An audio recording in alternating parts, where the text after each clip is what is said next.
Captain Alok Singh, मैं आपके साथ शुरुआत करना चाहती हूँ। देखिए, बहुत सारी बातें हैं, एक लेमैन के तौर पर लोग इधर से उधर से सोशल मीडिया से पढ़ रहे हैं, कहीं से पढ़ रहे हैं, तरह तरह की अटकलें लगाई जा रही हैं, लेकिन दो तीन मोटी मोटी बातें जो समझ में आती हैं वो ये है कि क्या दोनों इंजन फेल हुए और क्या दोनों इंजन का एक साथ टेक ऑफ के फौरन बाद फेल हो जाना बहुत सारे सवाल खड़े करता है।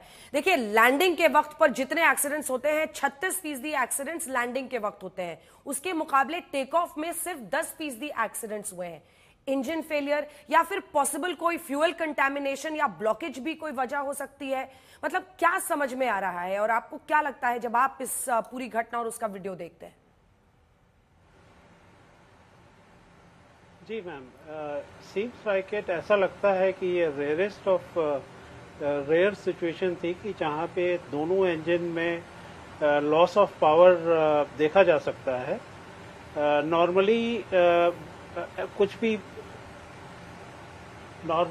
प्रॉब्लम होती है जब हम लोग टेक ऑफ कर रहे होते हैं तो पायलट के पास एक डिसीजन स्पीड होती है जिसमें कि अगर कुछ गलत चीज नजर आती है तो हम रिजेक्ट टेक ऑफ करते हैं।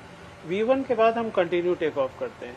तो वीडियो को देखने के बाद प्राइमा फेशिया ये नजर आ रहा है कि loss of thrust both engines में हुआ है। अब ये फ्यूल स्टार्वेशन की वजह से हुआ है या दोनों इंजन में किसी और टेक्निकल प्रॉब्लम की वजह से हुआ है या बर्ड स्ट्राइक की वजह से हुआ है, ये तीनों पॉसिबिलिटी हैं।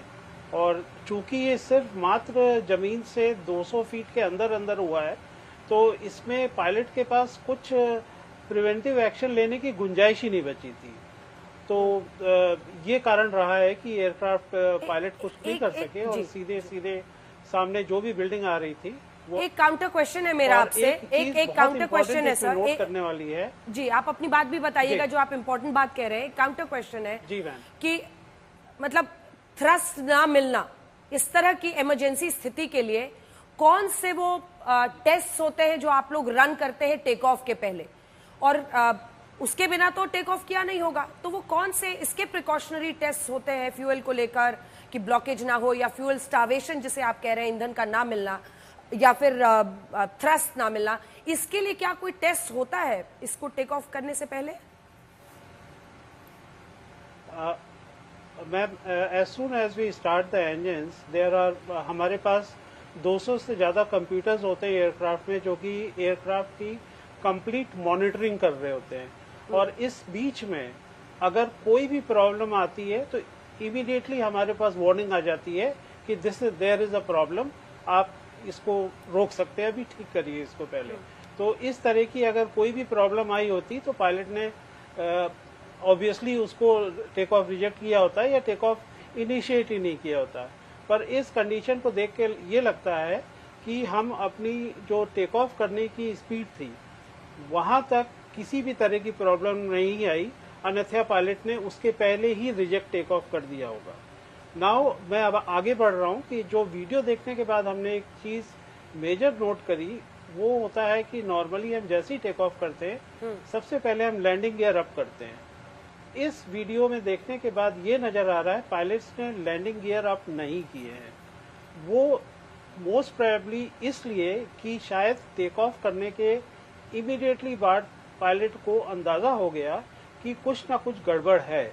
तो लैंडिंग गियर नहीं ऊपर करने का एक कारण ये होता है कि क्रैश इमिनेंट है, और लैंडिंग गियर हम इसलिए नीचे करते हैं ताकि कुछ इम्पैक्ट क्रैश का लैंडिंग गियर ले सके ताकि एयरक्राफ्ट में इम्पैक्ट कम आए।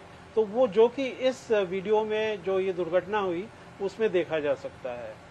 तो ये जो पूरा प्रोसेस हुआ है क्रैश होने का, ये डिसीजन टेक ऑफ लेने के जस्ट इमीडिएटली बाद से लेकर के इस बीच में 200 फीट के अंदर अंदर हुआ, इसलिए पायलट के हाथ में कुछ बचा ही नहीं था करने के लिए। तो ये लैंडिंग गियर वापस क्यों नहीं मतलब लिया गया, मतलब इसके पीछे आपको क्या वजह समझ में आ रही है? क्योंकि टेक ऑफ के बाद जितनी हमारी जानकारी है, आप करेक्ट कीजिएगा अगर मैं गलत। जी, टेक ऑफ के इमीडिएटली बाद सारे एयरक्राफ्ट में प्रोसीजर होता है कि इमीडिएटली आप लैंडिंग विद इन जैसे ही पॉजिटिव क्लाइम हम लोगों को आता है तो लैंडिंग गियर ऊपर करने होते हैं। हाँ। तो एक ही कंडीशन है, जबकि लैंडिंग गियर ऊपर नहीं किया जाए जबकि पायलट को ये लग रहा है कि अब एयरक्राफ्ट क्रैश होने जा रहा है। उस स्थिति में पायलट लैंडिंग गियर को अप नहीं करेगा, ताकि अगर जब एयरक्राफ्ट टच डाउन हो जमीन पे या बिल्डिंग पे कहीं पे भी, तो कुछ इम्पैक्ट वो लैंडिंग का, दुर्घटना का लैंडिंग गियर ले सके इंस्टेड ऑफ डायरेक्टली एयरक्राफ्ट में जाने का। तो इस घटना को, इस वीडियो को देखने के बाद ये समझ में आ रहा है कि पायलट ने संभवतः, हम सिर्फ स्पेकुलेट कर सकते हैं, ये अंदाज लगा लिया था कि ये एयरक्राफ्ट अब क्रैश हो रहा है, इसलिए उन्होंने लैंडिंग गियर अप नहीं किया।